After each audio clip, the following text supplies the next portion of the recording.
Hello, welcome. I'm not Rick Dolfijn yet. My name is Arjan Dunnewind. I'm the festival director, co-curator of this year's festival, Techno-Ancestrality, together with Edward Akintola Hubbard. And it is my honor to introduce this panel and the moderator. Welcome all of you to what is already the third day of the IMPAKT Festival 2026, Techno-Ancestrality. It's been a quite thought-provoking and exciting ride so far, and I'm sure we'll continue on that pace with the next panel themed Ancestral Biotopes. And it's my honor to introduce to you the moderator of that panel, Rick Dolfijn. Rick Dolfijn is an associate professor at Utrecht University, where he works at the intersection of philosophy, media, and the arts. His research focuses on contemporary continental philosophy, with particular attention to posthumanism, ecology, and new materialism. He's the author and editor of several influential books, including New Materialism, Interviews and Cartographies, and he has collaborated widely with artists and cultural institutions. Dolfijn's works explores how thinking, making, and living are entangled, and how philosophies can engage with urgent social and ecological questions. He's actively involved in interdisciplinary research and public programs connecting theory and artistic practice. It's my pleasure to welcome Rick Dolfijn at the stage. He will further introduce the Ancestral Biotopes panel and the speakers of tonight. Please welcome Rick Dolfijn.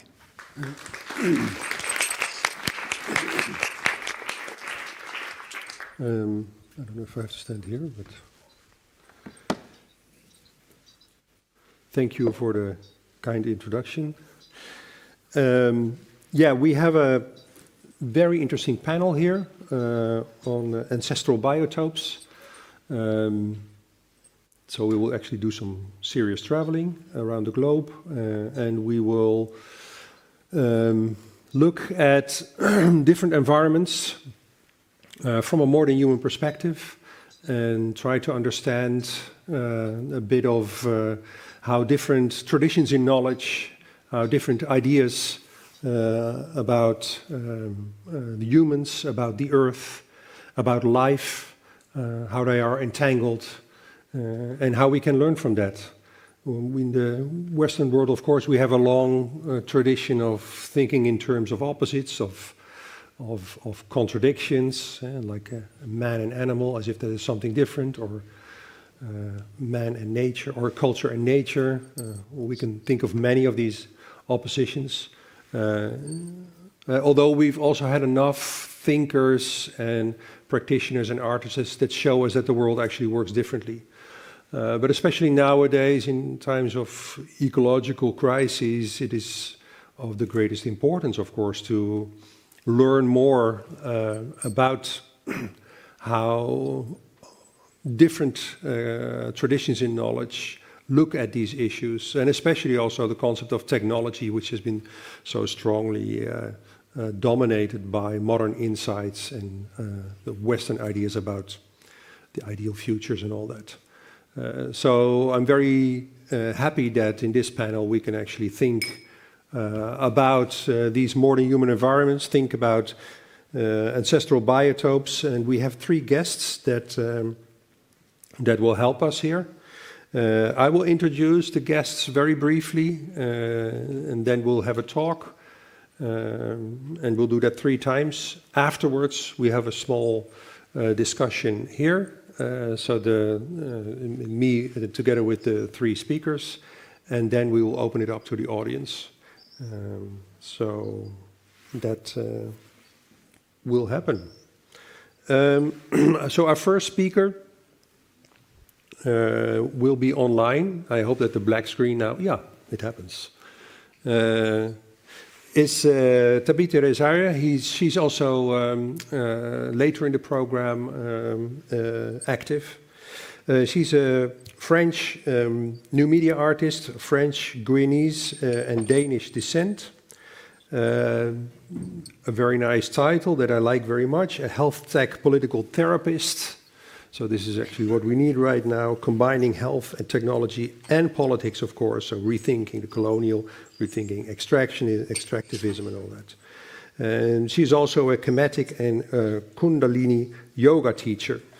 She presented her work in quite a few galleries around the world, Goodman Gallery in Johannesburg, Art Gallery in London, the Athens Biennial, Maxi in Rome, and Art Space in Sydney. And her book from 2022 is called Conscience Uterine. So, warm welcome to Tabitha Rezain.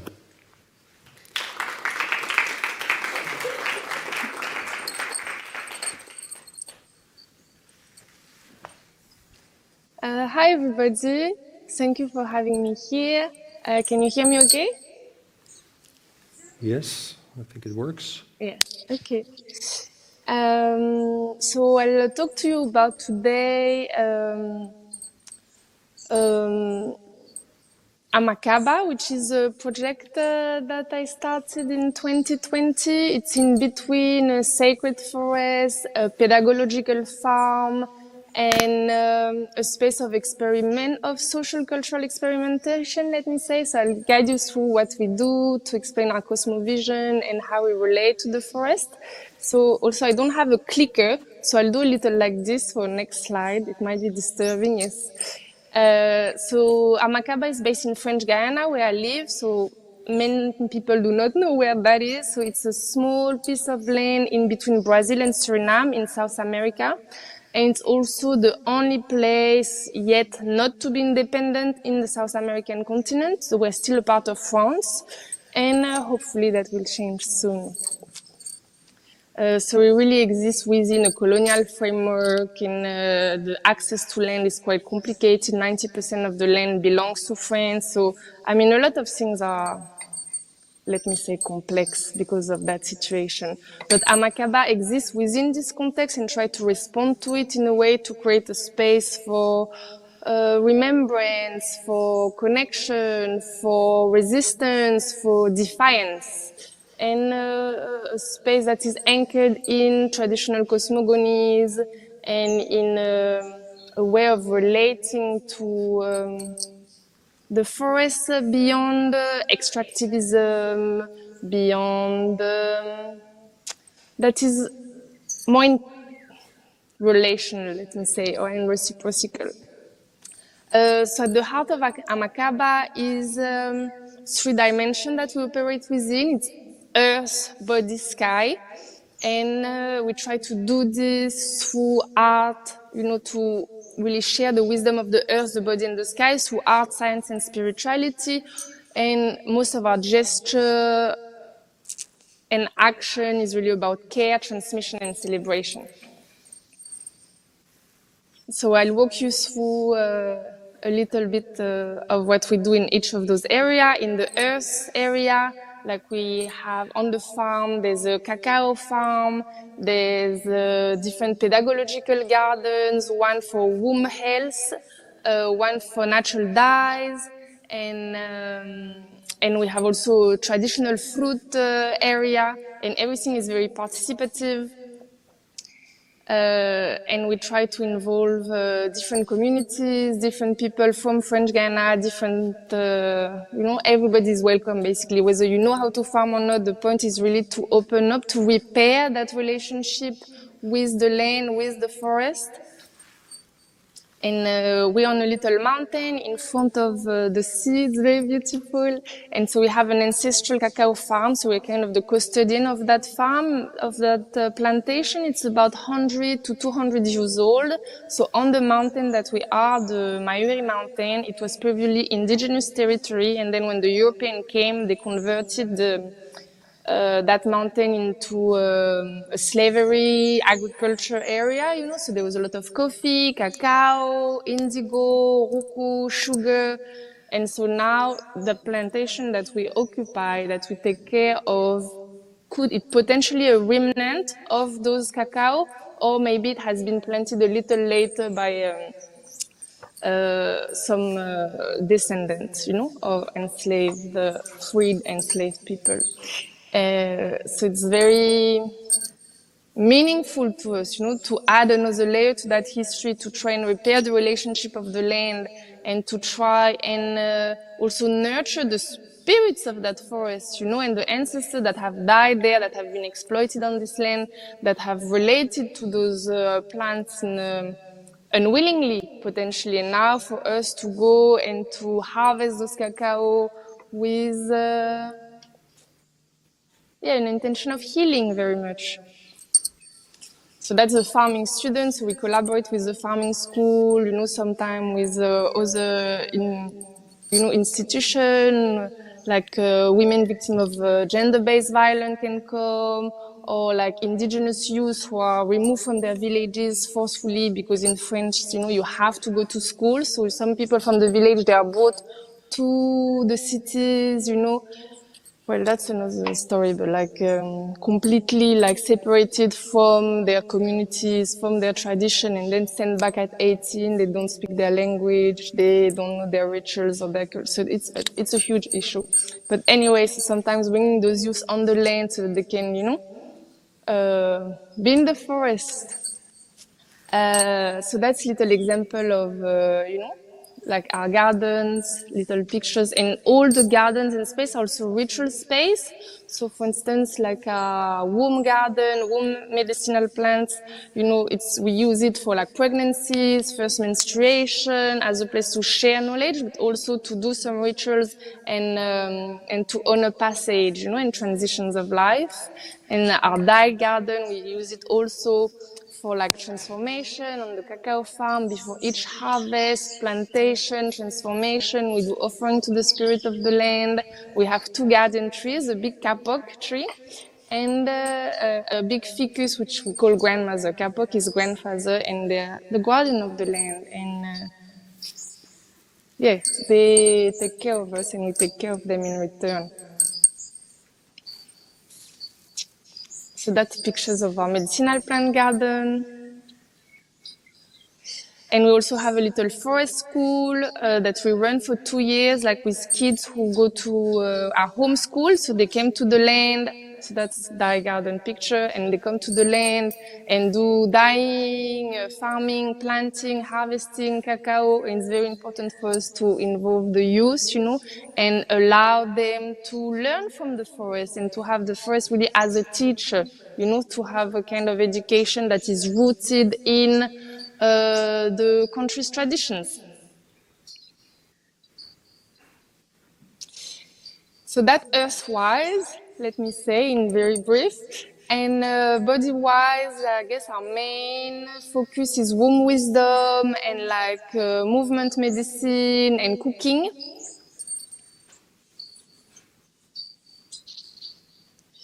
So we do yoga classes, capoeira. We invite very regularly traditional groups of like drumming, dancing, because French Guiana, you have indigenous population, Maroon population, and what's called Creole population. And then a lot of different migrations of population have come later, but so that's the main populations.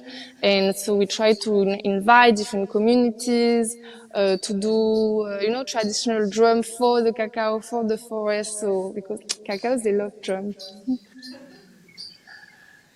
And then a big advocacy we have is the relationship to motherhood, you know, to advocate for the right to birth at home, which is not very easy in France, you know, and also we collaborate with traditional midwives to share, to allow them to share their knowledge about the rituals, the plants, you know, for conception, pregnancy, postpartum, because they are not allowed to exercise in France, you know, so they have been made illegal. So we really try to retrieve, and now they're elders, you know, they haven't practiced and they're not passing down their knowledge because a lot of the youth is not that interested, you know, so we really try to advocate for that and to organize. We also train a new generation of birth worker with Afro-Amazonian understanding of birth, and so that's very important for us. Yeah.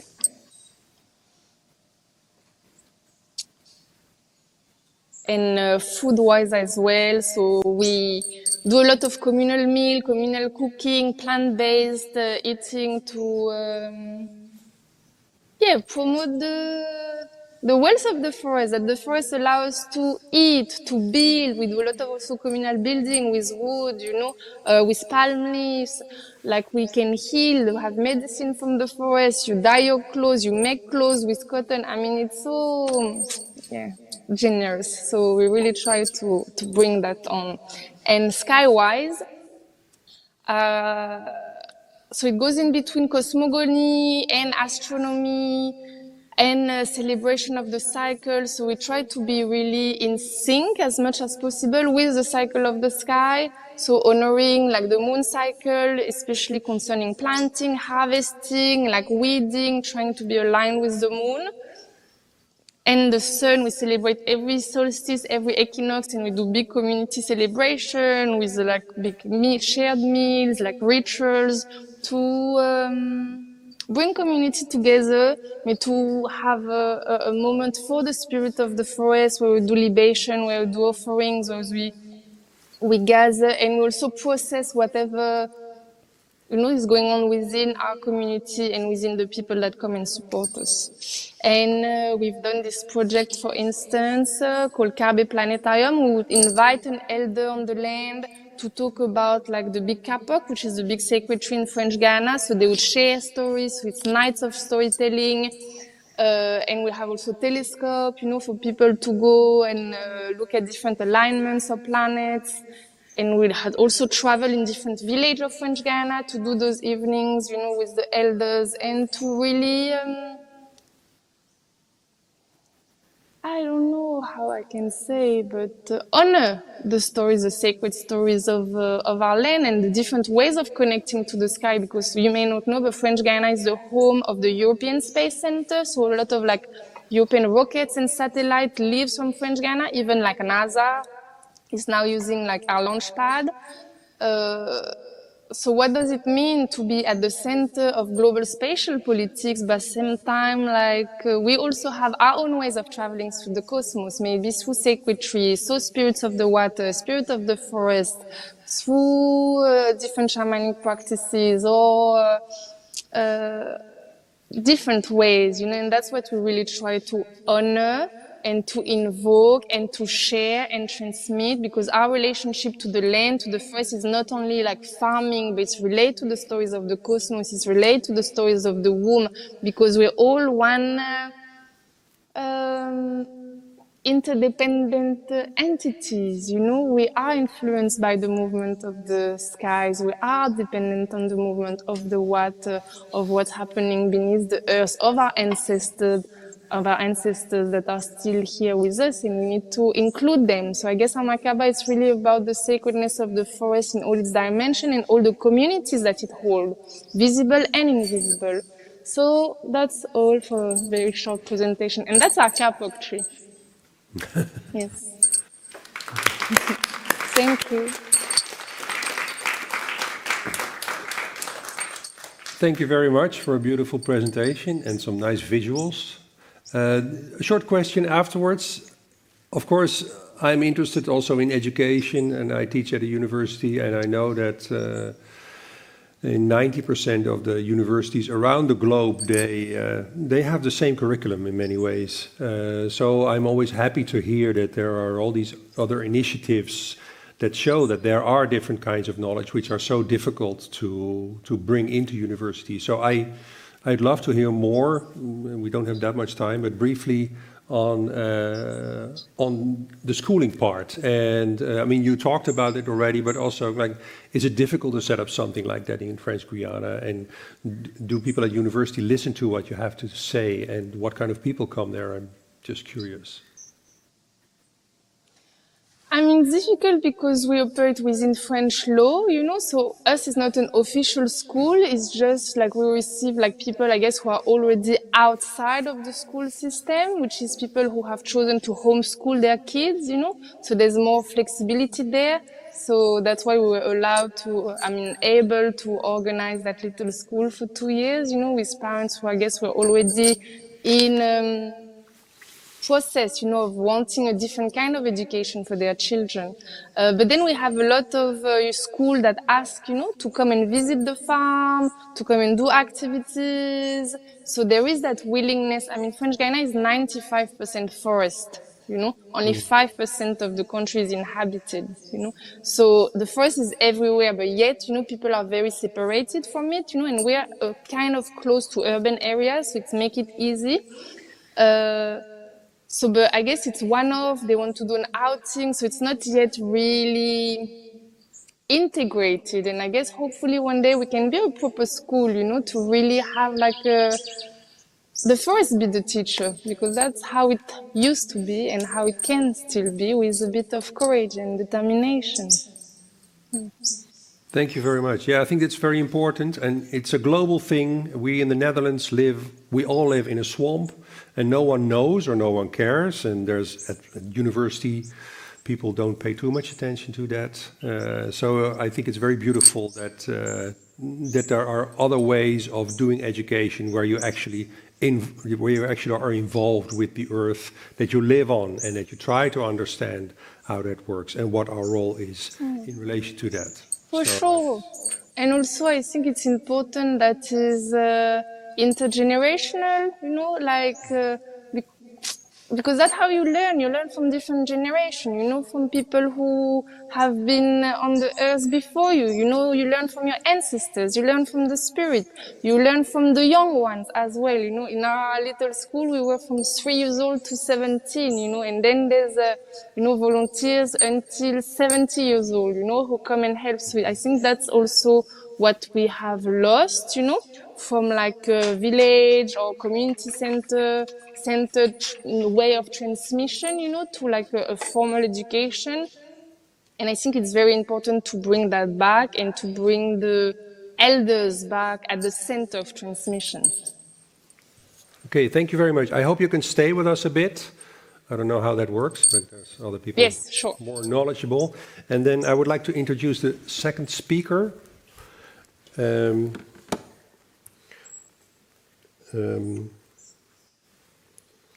The second speaker of today is Aniara Rodado, choreographer, artist, researcher whose work explores witchcraft and interspecific relations rooted in the plant world from a trans-hack feminist and counter-colonial perspective.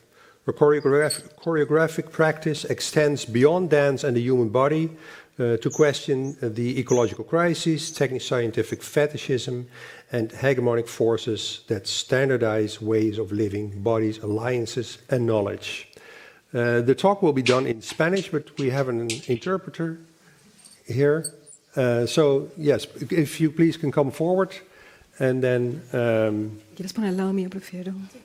give a warm hand to both of you.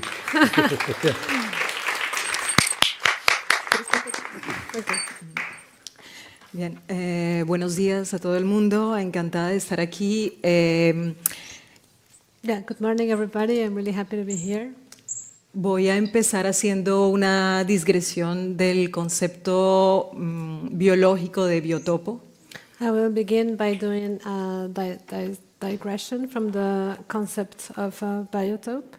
Pero voy a apoyarme en aquello que Felipe Fonseca nos recordó esta semana en otra conversación. La ancestralidad está viva, es presente y el futuro ya fue, como dijeron los mayas. But I will rely on something that Felipe Fonseca reminded us in a different session, that ancestrality is alive, it's here. Y el futuro ya fue. And the future has been. Como dijeron los mayas. Like the Mayas said. El biotopo que voy a presentar hoy es un biotopo global. The biotope that I will present today is a global biotope. Yo he entrado a estos biotopos gracias a 3 plantas. I have entered this biotope thanks to 3 plants.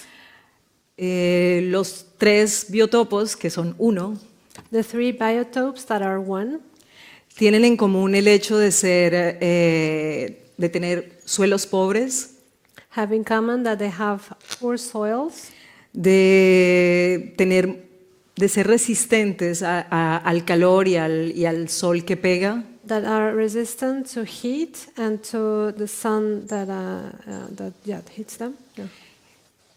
y de albergar 3 plantas que son al mismo tiempo alimento, diálogo con lo invisible y sustento de la persona, que permiten que las personas sean personas.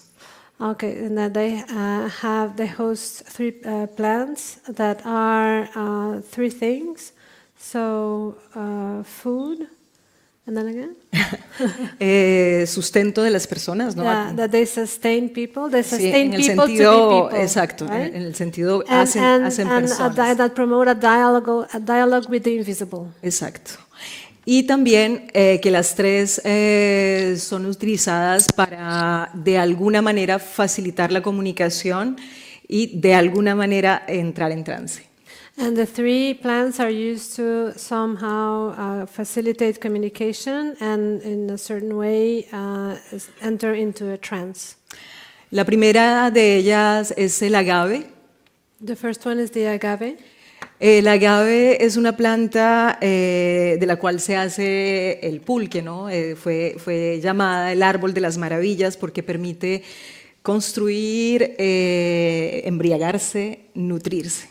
Yeah, so from the agave we extract the pulque, so that's an alcoholic beverage, and it has been called the plant of wonders because it allows to build, to get drunk, and to Construir cosas por el tejido. yeah, tejer. that was the first, and to weave, but it was to build houses also.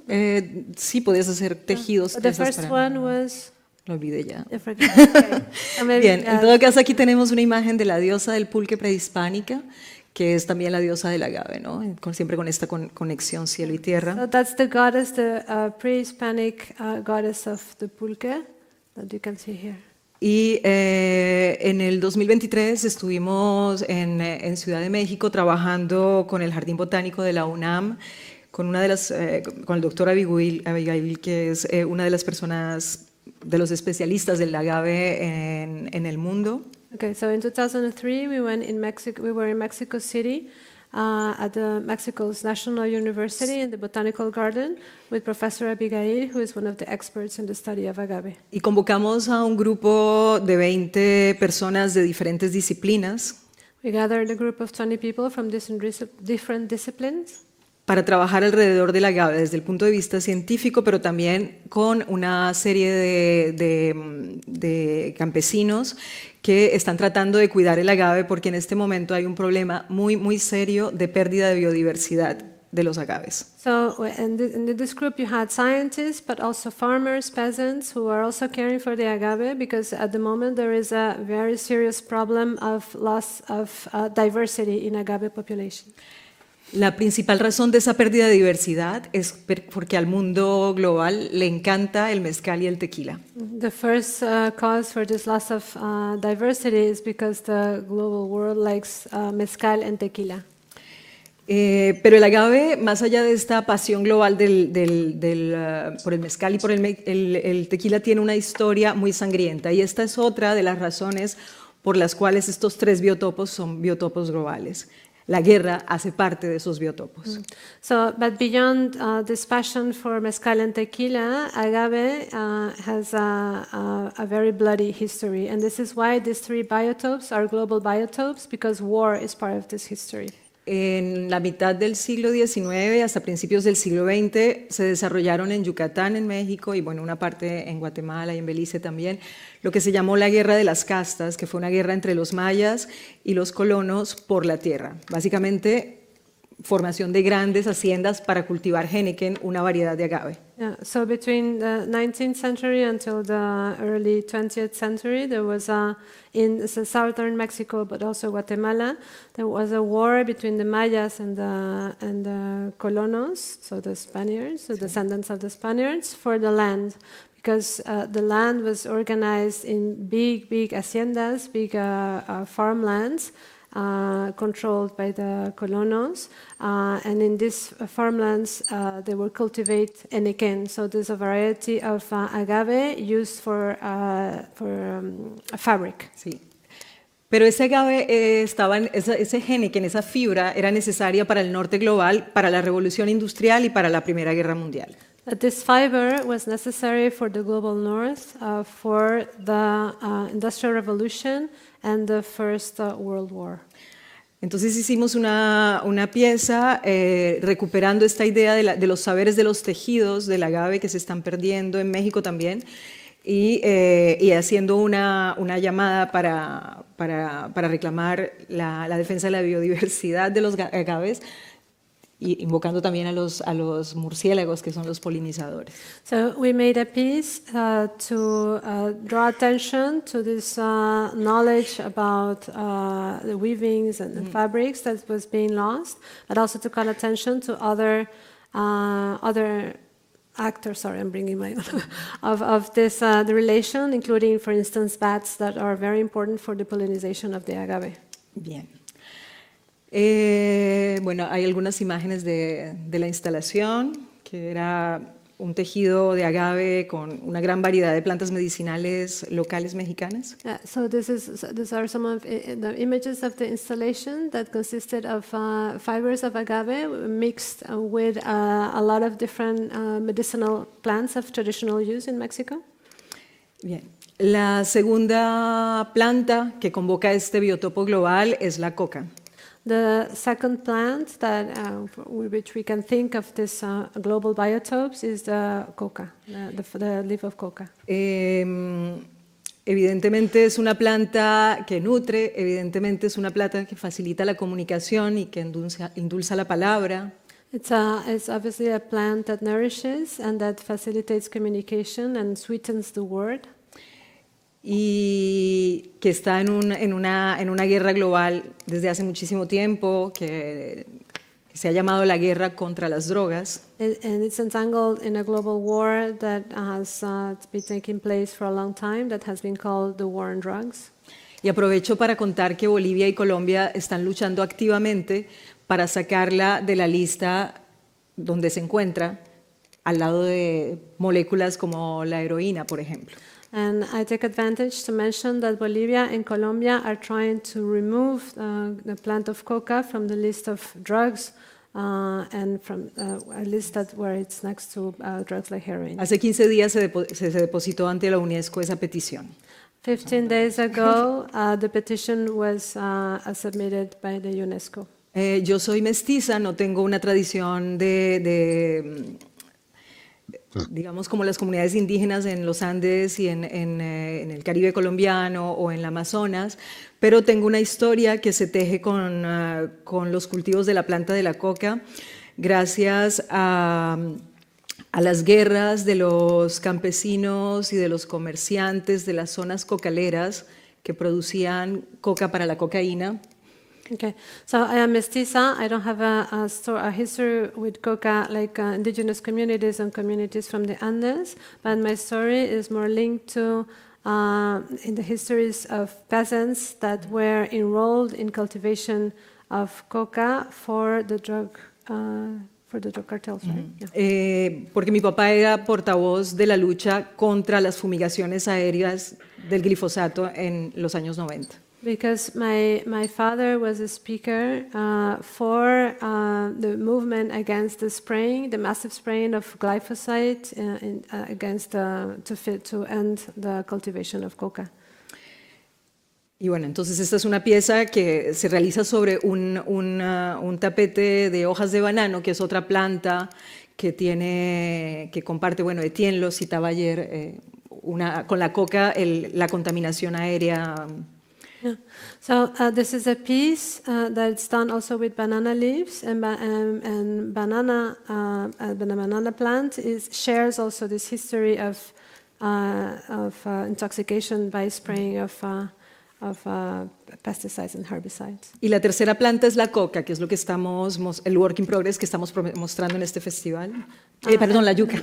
And the third plant is the yucca or manioc, cassava. How do you translate that? But in Spanish, yuca.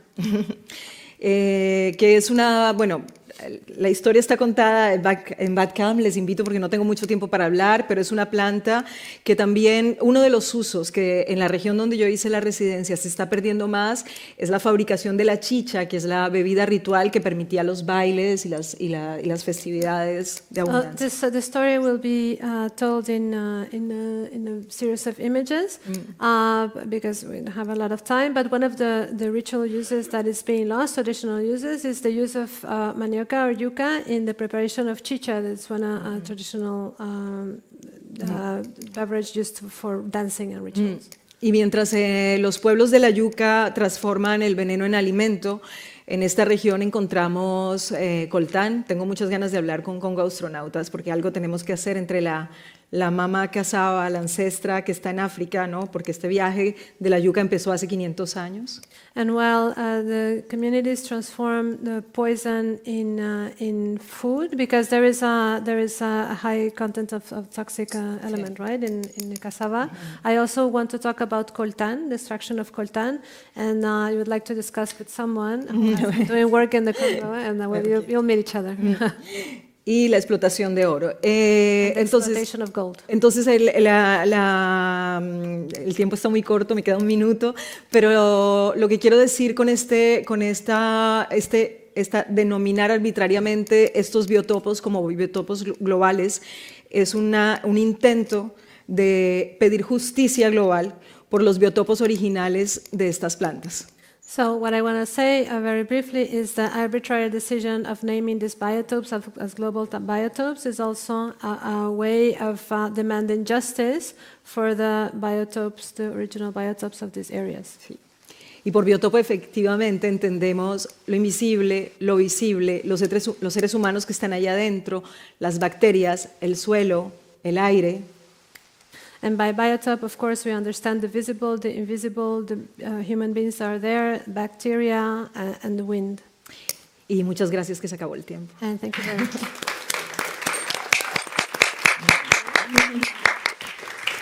Thank you very much. Please come sit here with us.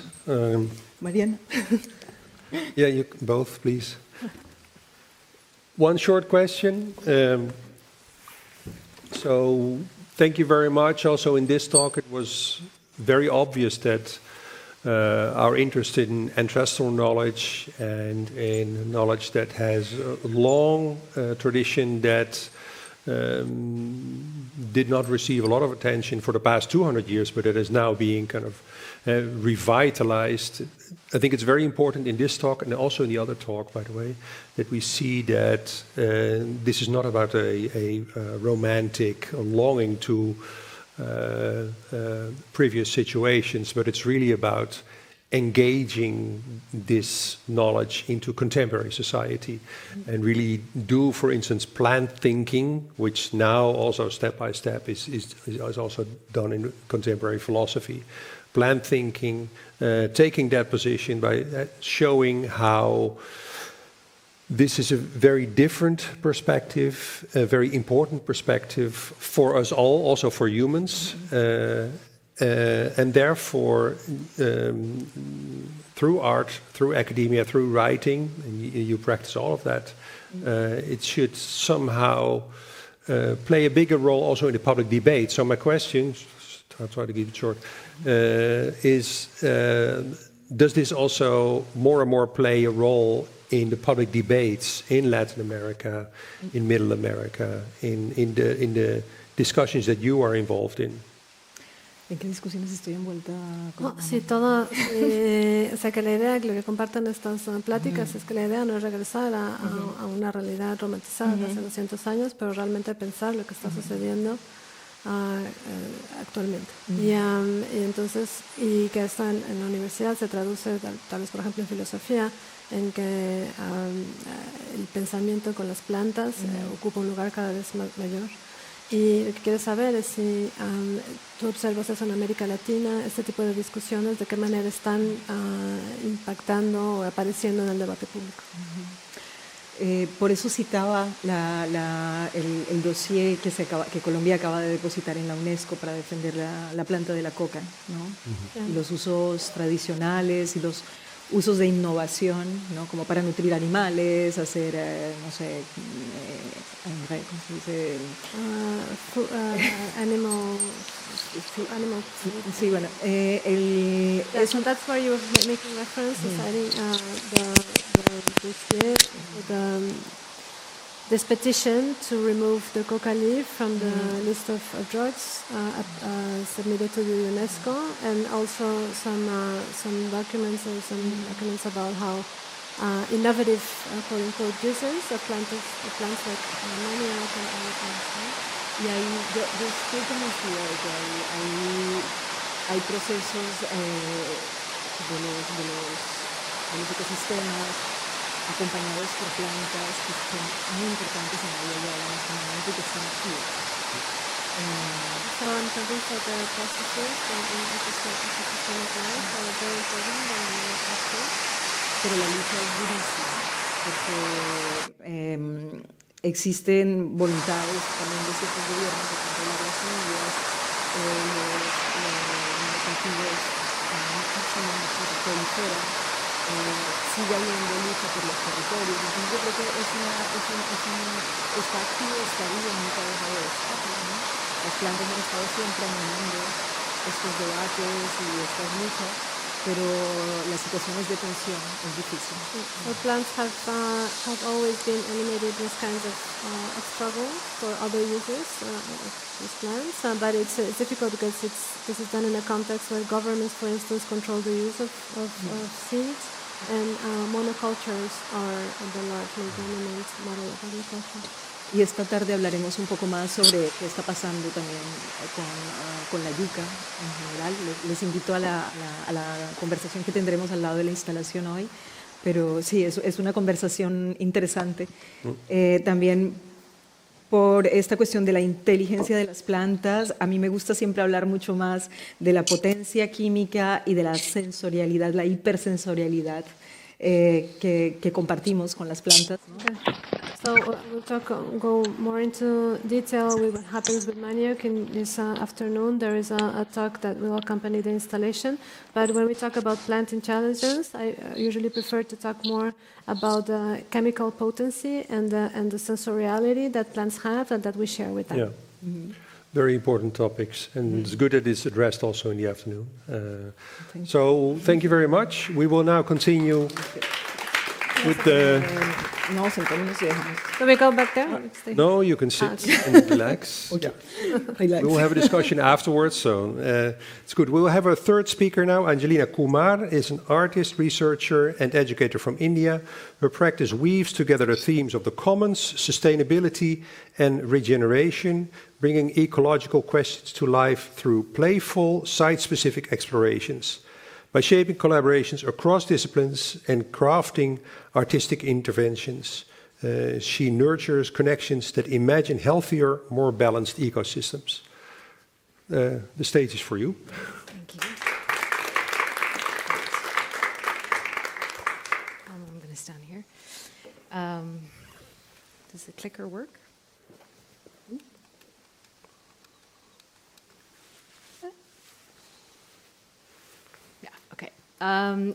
Thank you for the introduction. When I was invited to give a presentation today, I thought of maybe taking you down a small journey that I've had as an artist and researcher in coming to contact with what I consider one of our very great ancestors, and how I got to know it, learn from it, and work with it. There's this research done that says in the last 200 years, 60% of us have lost our connection to the natural world. I think this is called the extinction of experience.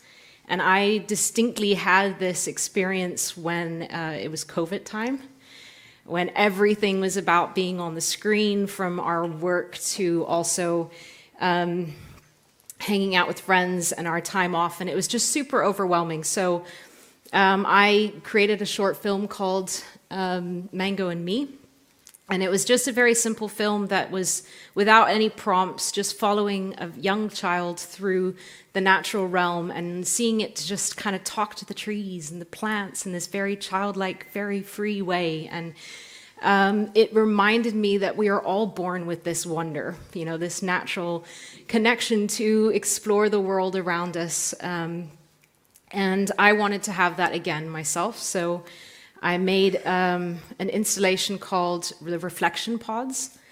And in the Reflection Pods, you kind of had to kneel down to enter. And when you were inside, all you had was the ground below you and the sky above. And it also was in the shape of, in protest of the Vitruvian man's stance of domination, and instead kind of embraced the Vitruvian woman's perspective, or exploring that of being a vessel of receiving and giving, that Rosie Braidotti explores in her work. During this time, I also started a foundation called LDD, Lucrative Dumpster Dives, and a part of what we did was run this public art program here in Utrecht, and we explored themes of ecology, sustainability, and community-based practices within the neighborhood. And here we just gave room for experimentation to work together in this somewhat abandoned space in Utrecht, but was very central. To bring life to it, to bring people from the surrounding areas. Actually, like thousands of people pass through this area every day and don't even notice it.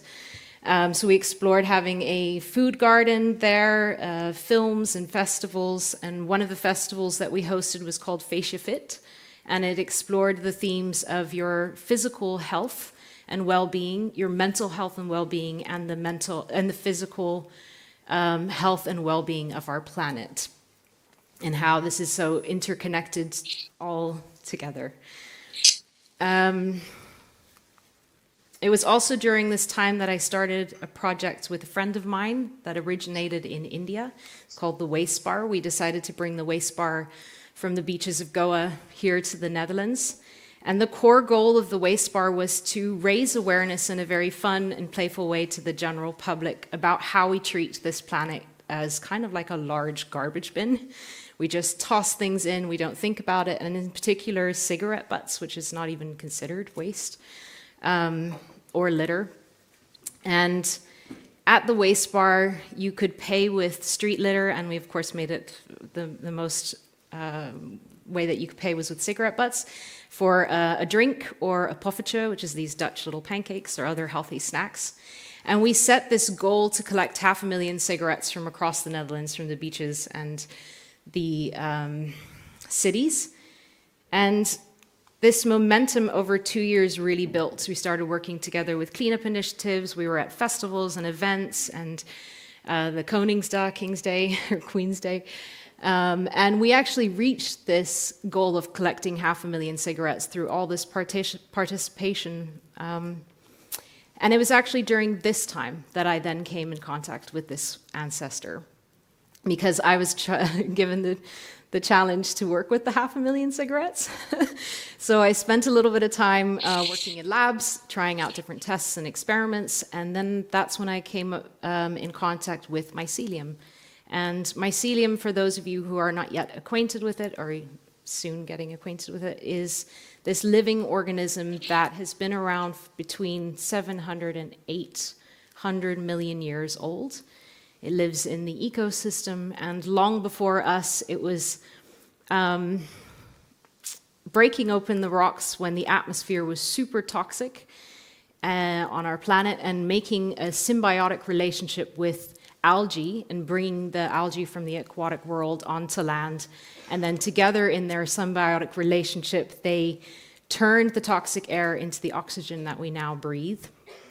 And my journey with mycelium was just, my mind was blown of how I could learn from it, one of the first things I did was to be able to bring it together with the 500,000 cigarettes, and through about 2 years and 8 months of working with it, really learning to listen to it, because you cannot push your own will upon something that's alive. Finding a way to grow a Pokebos, which is a cigarette forest with the 500,000 cigarettes. And we exhibited this at the City Hall, the Stadskantor here, because we wanted it to be really in a public space where the general public could see it and see the celebration of when we work together as human communities, but also the power of working together with nature and this sort of transformation that we can have to sometimes complex problems, but with finding natural solutions. So my journey with, like I said, mycelium didn't end here. It was also during this time that I realized that I was spinning my wheels in too many directions. And I was forgetting that I was like a biological being, treating my body like a machine, and ended up having a burnout. So it was then that I was also able to kind of contemplate on another role that, that mycelium has in the ecosystem, and that is that it's one of the amazing composters. It takes the dead and dying things in our ecosystem and it transforms it into this rich humus that the next generation can grow from, that life can be sprung from. So I spent 2 years researching the question of what must die, or what should we let go of, both personally, collectively, in institutions and in society. And this is sometimes a really uncomfortable question that people don't like to sit with, because it's things that we have ingrained in us that maybe we have to let go of, and it's always uncomfortable, but it brought a new perspective into what I do, into how we go a little bit slower at a different pace, and also to think of our role now and how that will impact the next generation. So by being willing to let go of things and transform our current habits that are not really beneficial for the planet, that we can then create a different world. And I was at the same time also invited to co-curate, from the Global South perspective, this exhibition for the UN in New York when they were signing declarations for future generations. The idea was to represent in essence, actually ask the question of what kind of ancestors are we going to be for the next generation. And it was inspired by the indigenous tribes who think, I think it's from South America, where when they have a council sitting together, they have to take into account 7 generations ahead of time when they make a decision. They always have to stop and think, this choice that we make now, how is it going to impact 7 generations ahead? And I added an extra piece in there where the people were invited to write a postcard to future generations and think about what they would like to leave behind. And this was then collected and put into the memory of mankind in the salt mines in Austria, so that hopefully it can be found in the future generations. I was also invited to be a part of Asia's highest land art biennale in Sa Ladakh, so this is the foothills of the Himalayas. This was a really transformative experience for me, because you're so high up in the altitude, your body has to slow down. In fact, the first few days that I was there, they were like, you need to rest, you need to sleep. And it was so beautiful to have to be able to take yourself out of your normal routine and really be a part of the environment and listen to the environment. And for this one, I grew 400 pieces of mycelium and brought them with me, and it was called the generational spores, because one thing that mycelium does when it wants to reproduce, one of the ways, is that it mushrooms and then creates these microscopic spores that float into the environment. Actually, every time you breathe in, you're breathing in hundreds of spores. And I invited the public to come and take one of these pieces of mycelium as a representation of a spore and to place it into the ground and think of what they are placing into the ground for the next generation.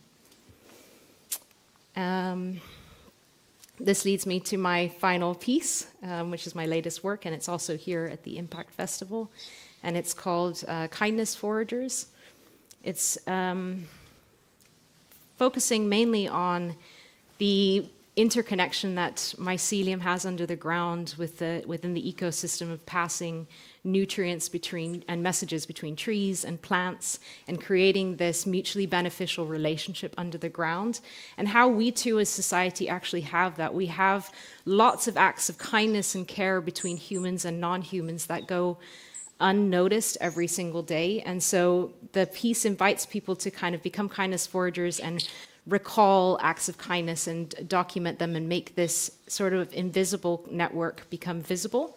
And it's also done in the hexacircle or the witch's circle or the fairy ring phenomena that happens, and it has caught the attention of many indigenous tribes and folks' tales across the globe when the mushrooms come around in this perfect circle in the nature.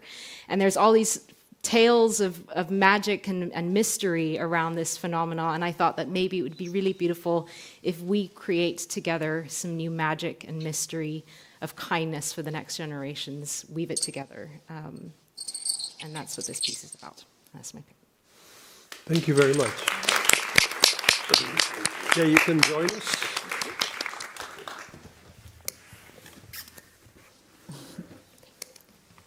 Yeah, thank you very much for a super inspiring talk.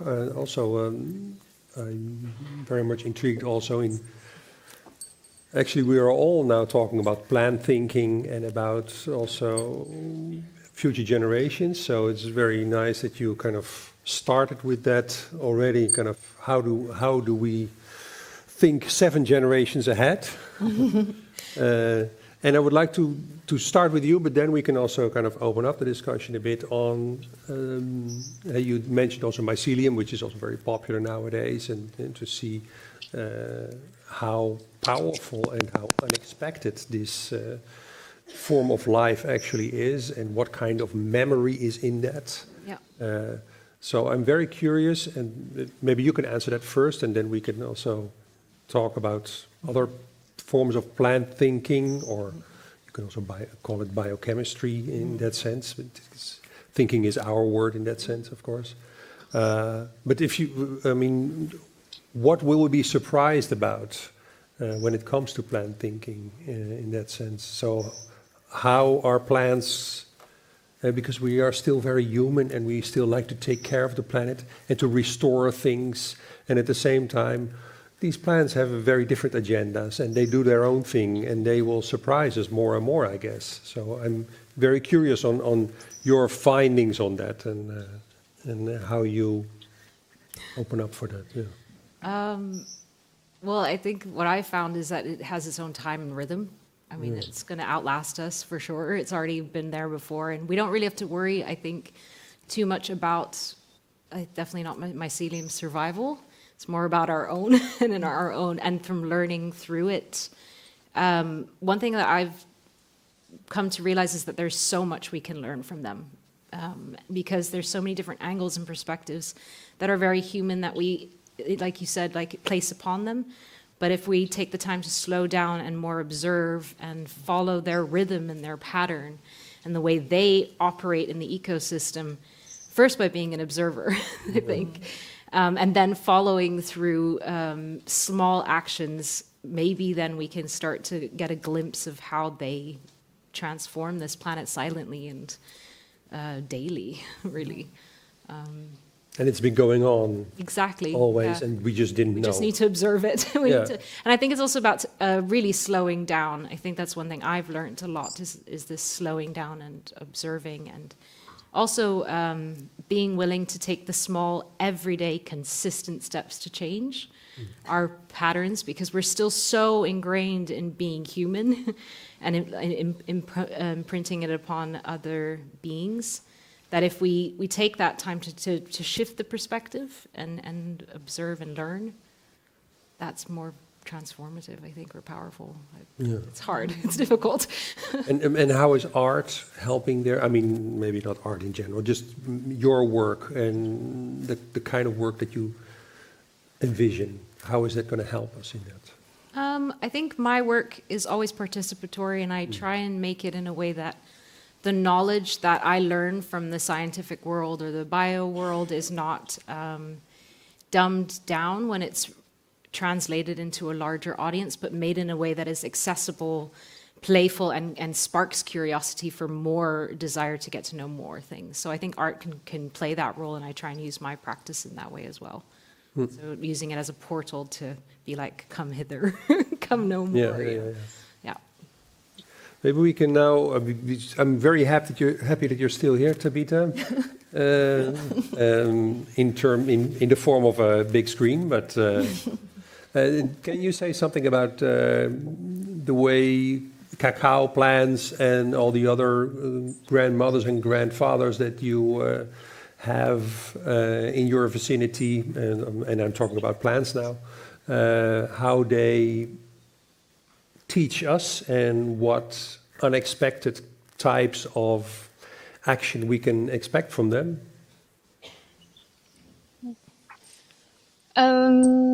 I guess it's on different levels, you know. I mean, one would be very spiritual because here we believe that plants and certain trees are the abode of spirit, that spirit lives in the trees, you know, and then they can become intermediary, you know, with the world, other dimensions, like through the actual spirit that is in the tree, can communicate with some people, you know, and I guess those people have a certain role in the community, maybe a shaman, like priest, or people who channel ancestors and spirit and then can share message to the rest of the community. So I guess in that way, they are direct teachers from the spiritual entities that inhabit those trees, you know, and so that's something that's very important here culturally in different traditions with the indigenous or Afro-descendant as well.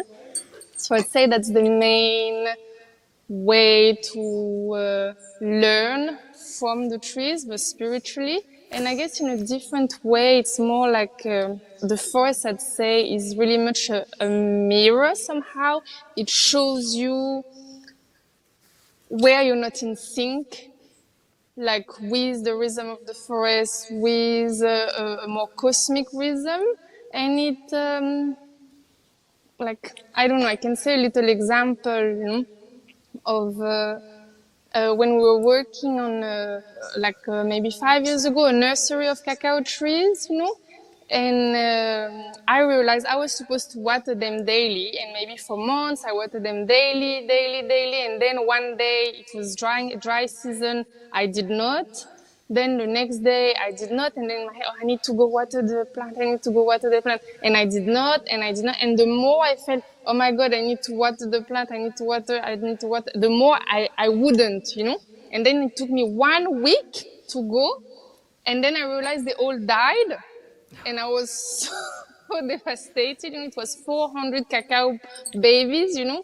But then it taught me something so incredibly powerful. It's like I realized like what was preventing me, it was a sense of shame. I was like, oh, I didn't. Then I felt shameful that I did not for 1 day and then 2 days. And then to see how shame paralyzes, while it's completely counterintuitive. You say like when you feel you're not doing something you should do, then you just should do it more. But basically you do it less. And I guess seeing that little experience, I mean, I think, yeah, it taught me a great lesson, you know, and seeing it in myself, you know, I'm able now to see it also in the world, where in a world that's full of shame and so paralyzed and not managing collectively to do what needs to be done. And I guess in our relationship to ecology, to different entangled struggles for justice and liberation, we are really not doing our part, you know, and I think shame has a big role in that. And I think the cacao, those babies that passed somehow were sacrificed, they taught me that. And that's just one example, but I guess in the way we relate, we are shown something about ourselves, you know, like when we lack patience or when we, I don't know, they have that capacity if we can listen, you know? Yeah, and be a part of it, which is also what you do with your participatory work, of course. So, yeah, very, very interesting. Bringing it back to you, of course, the coca plant is a very nice example of how we have a very specific idea of it, a very negative idea in legislation, especially. So I'm sure that there's a lot to learn from the coca plant, which we, especially in the Western world, have no clue about because it has been so stigmatized over the past decades, especially. Sí, la cuestión de la estigmatización es como la primera lucha, ¿no? De separar la producción industrial y el monocultivo de coca para la cocaína. Yeah, so fighting stigma is the first struggle. We need to separate, to sort out, to tell apart the monoculture, industrial scale cultivation of coca for the production of cocaine. Y yo siento que mi trabajo, o siento no, de hecho mi trabajo está en filiación a mi trabajo sobre la hoja de coca responde a un pedido de las comunidades originarias para que la coca viaje, porque dicen que la coca es una planta del viento, es una planta de la comunicación, es una planta que debe viajar. So my work is really in response to a demand from indigenous communities that want the coca leaf to travel, because coca leaf is a plant of the wind, is a plant that should travel, and it's a plant that helps communication.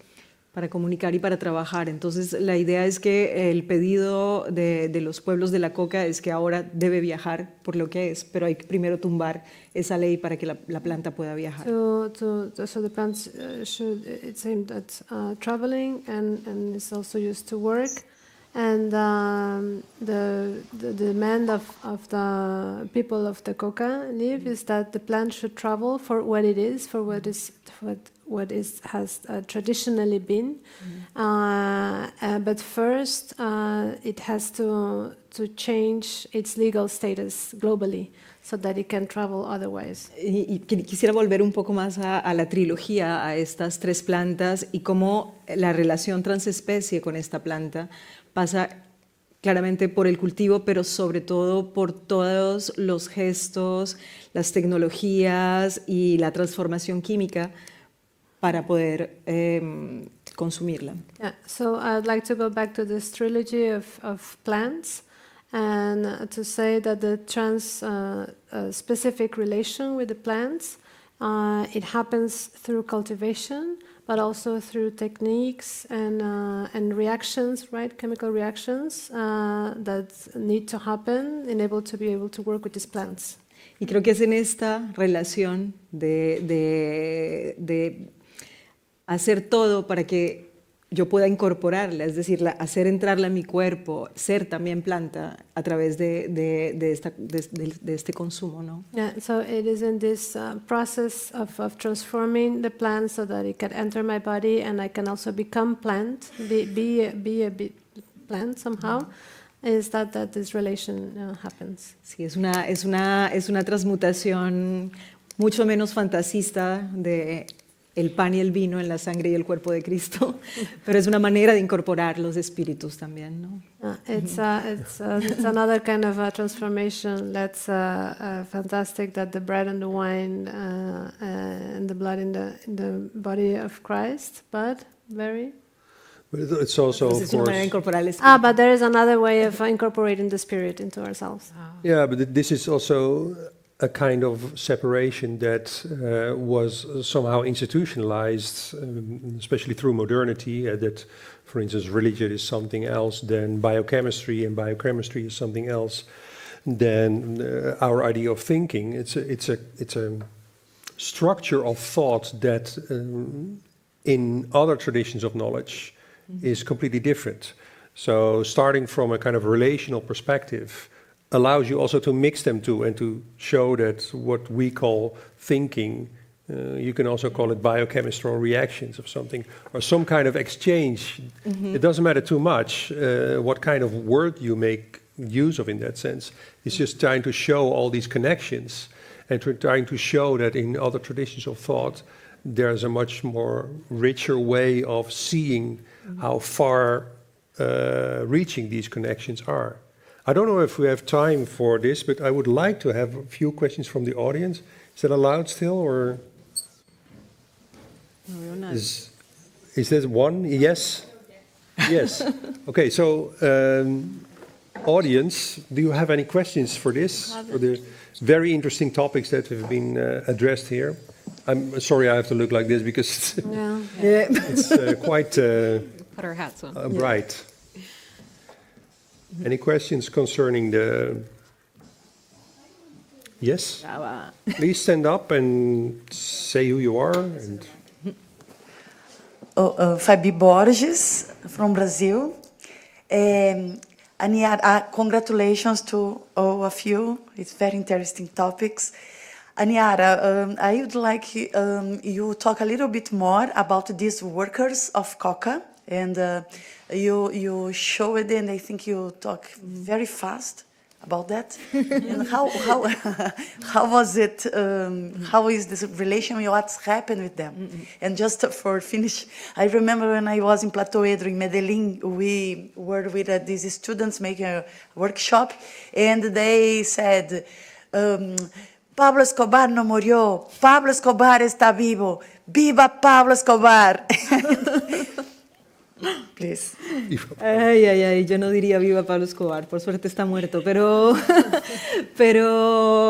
sigue el narcotráfico, ¿cierto? Pero, a ver, en 1994 estalló una huelga importante en la región más grande cocalera del Amazonas colombiano, en el Guaviare.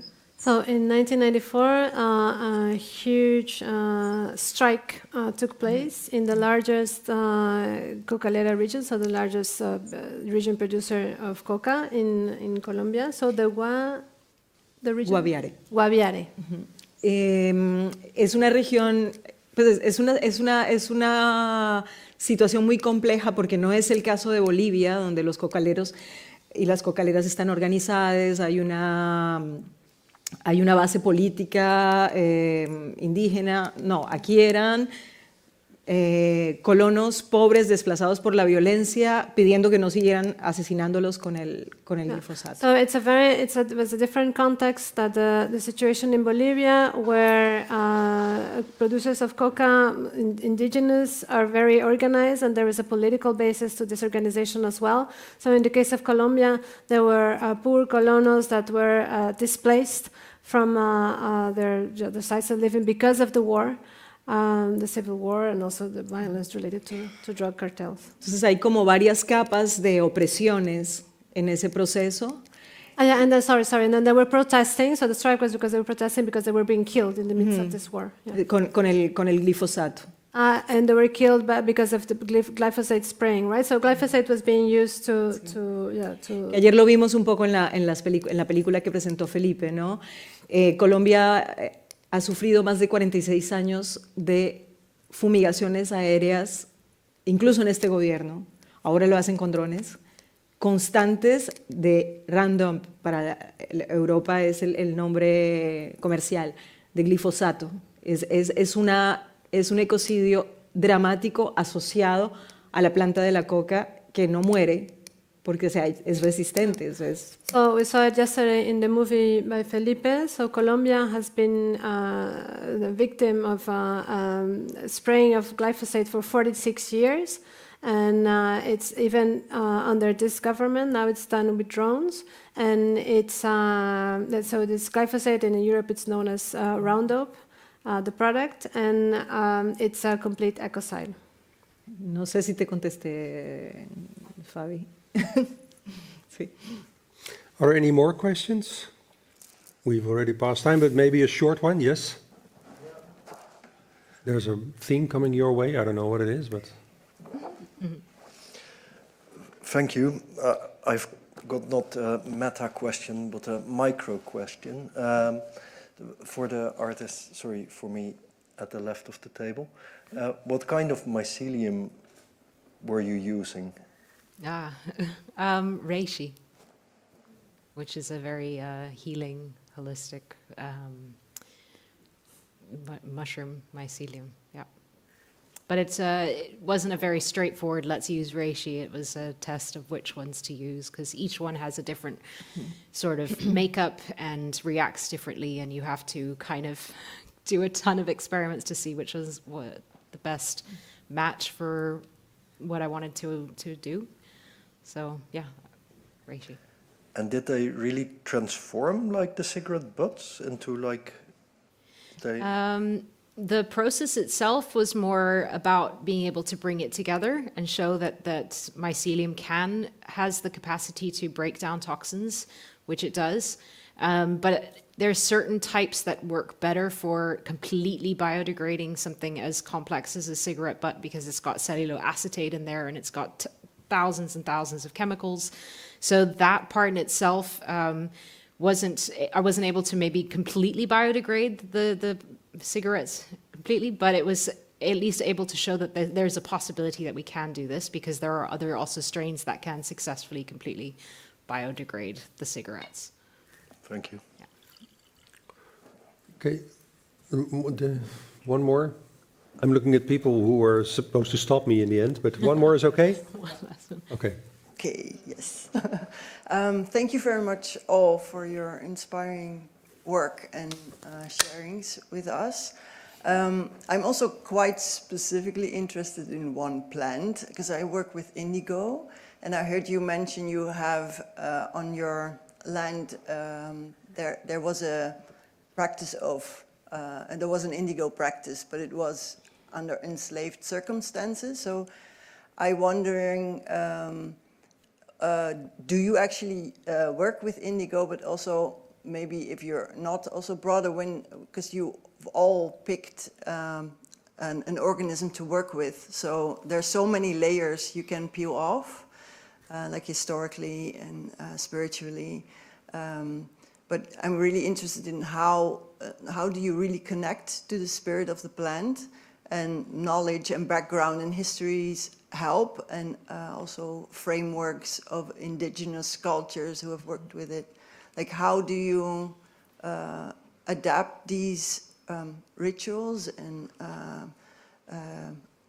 old uses in your own practice? Could you maybe tell a bit more about that? Maybe Tabitha, you can start. Yeah. Okay. We do use indigo. So on our mountain, indigo used to be cultivated. And so we have a little small garden of natural dye where we have mainly juniper, indigo, ruku, turmeric, and like bisap, the ozai plant. I don't know how it's called in English, to have different colors.